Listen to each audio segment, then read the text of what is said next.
Every trader has slumps. If you haven't, well, you just haven't been around long enough. I can remember many deep, ugly slumps in my career, and some of them were exceptionally long losing streaks within those slumps. I can remember 11 days, and I remember one extraordinary 17-day trading slump. That was when I was extremely active as a day trader, not so much now, pretty much focused on swing trading and kind of intermediate term holdings. So my focus has changed, especially a lot as I've gotten older, and I've focused a lot on creating this content for you.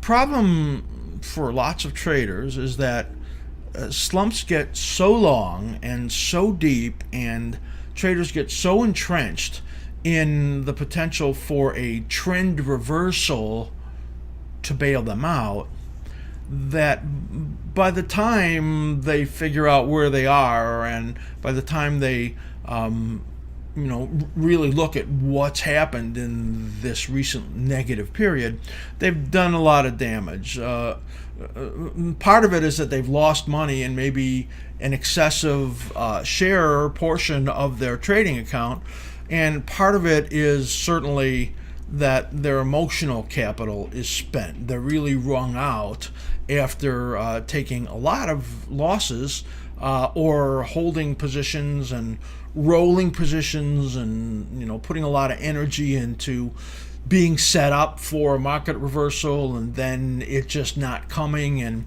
finally, when there's a down day of some significance, the monetary recovery is so small relative to the amount lost that it just doesn't feel rewarding, and it essentially extends the streak, extends the negative emotional feelings that we have. And recovery takes a long time. It takes a long time because, well, the hole is so big, and the emotional reactions have been so strong that in order to get to a place of confidence takes, well, it's a lot of rebuilding after that. So that's why it's so important to be conscious of the causes, the red flags that they're happening. And then if you get into one of these, and I should say when, because we all do, then the remedies for getting out of the slump and making it just that, moving forward. So let's talk about the causes, the common patterns for traders as they move from what is some normal trading pattern into the beginnings of some losing trades, and then it actually becoming a slump. So it actually starts out usually just being wrong on a trade or a couple of trades. Something goes wrong, a trade goes wrong, and then in the normal course of trading, of course, if you're doing really good, you probably are getting 55, 60, 65% of your trades correct. And that means you're losing 40% of the time, 35% of the time, sometimes more than that. If you do that, of course, you could get no reason you can't have 5 or 10 losers in a row. That happens on 50-50 odds when you flip a coin. So that can happen. So you can get into some normal trading where you have streaks that just have a lot of losing trades in a row. When that happens, of course, the losses start to build up. The next kind of phase, and we're going to picture us moving downward and inward when we make this when we have this discussion. Downward in how we're feeling, we get lower, and inward as far as our emotional reactions. And so we ignore the messages about being wrong at this point. Losses seem like they can be overcome. We're kind of looking for a trend reversal, and we're not that entrenched into it yet. We're just simply, market's going in one way. We've set up positions for being a contrarian potentially, or we have a couple of trades on that made sense to us technically. And so those start to go wrong, and it seems like we can stand it. We can just overcome it, just hang on there. But what's happened is that, we didn't accept a normal loss at that point. And the importance about accepting losses in some regular, normal way is that we can be happy about it, right? I mean, we did it right. We got out of the position and fine, we're moving on.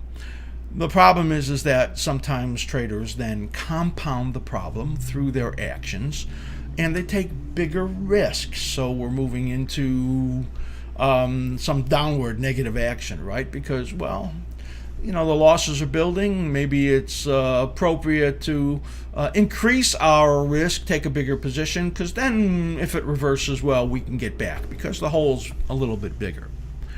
But, that might be okay, if we get lucky, but the trader may do that for justification. Yeah, I can handle these bigger positions. If it reverses, then, I can justify that. The trend reverses and the money will come back. So we've got bigger risk out there and the same kind of thought process going on, kind of hoping and somehow knowing, sensing that it always reverses, it always comes back, so we're going to hang on here. But things then start to go wrong, potentially more, and our emotions start to rise, right? Fear comes in, anger comes in, shame comes in, is all of a sudden these losses are bigger than we expected them to be, bigger than we can handle, and they're not within our prescribed risk parameters. This is not normal at all.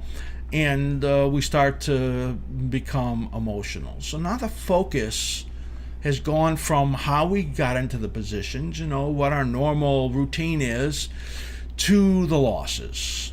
The focus is on the account balance, the goal to recover the money, the negative emotions that we're feeling, and actions that we're potentially taking to not feel those emotions through some addictive actions. The intellectual process is gone at this point completely.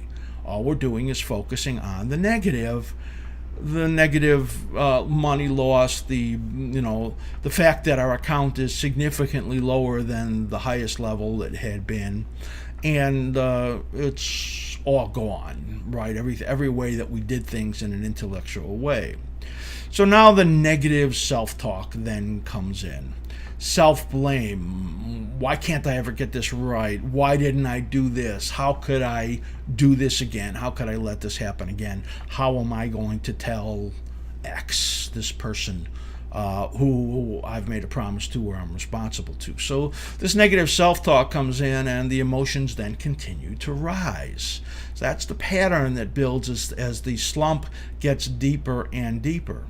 So now everything's shifted, right? Emotions are high and the decisions are about money.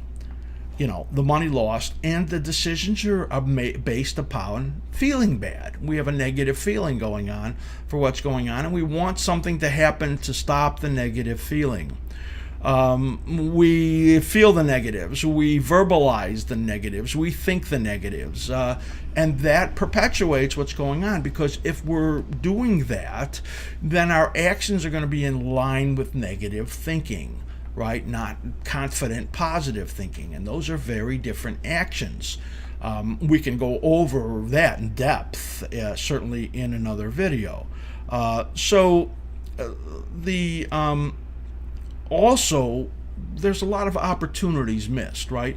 We're not only hung and stuck in the positions and losses, we don't even realize everything going on around us because there's so many opportunities in the market all the time, but we're so focused on maintaining this position, maintaining what we need to do to get back, that we miss everything. And the only plan is to get the money back. It's the only way we can get back the measure of ourself, the identity that we are associating with being a loser versus the identity that we have when we're doing it right. Now, a lot of people do this. In fact, the majority of people that perpetuate slumps get into that kind of a feeling.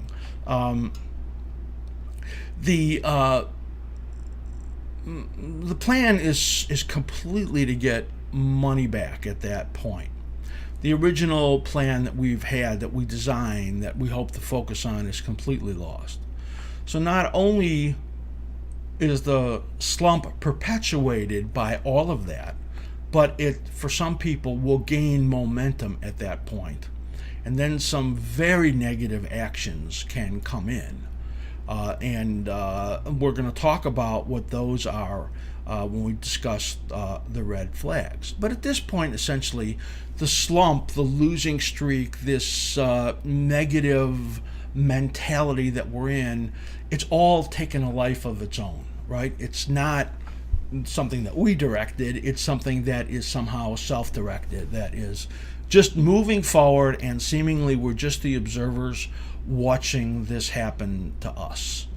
That's a sad place to be, because we can create our successes and create our life and our being by taking positive actions. But at this point, it's gotten so deep that it's beyond us being able to do that, and we're just the observer watching the P&L, looking at our losing positions, hoping, negative self-talk, all of that going on.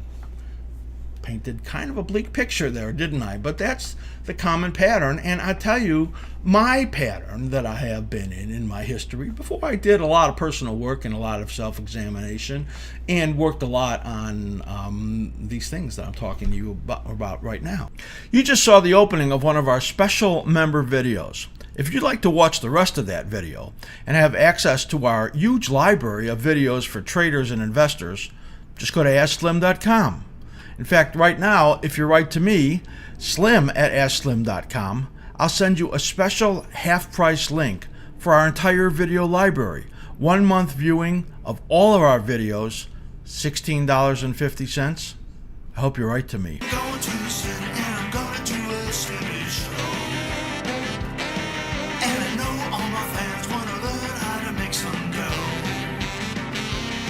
I've been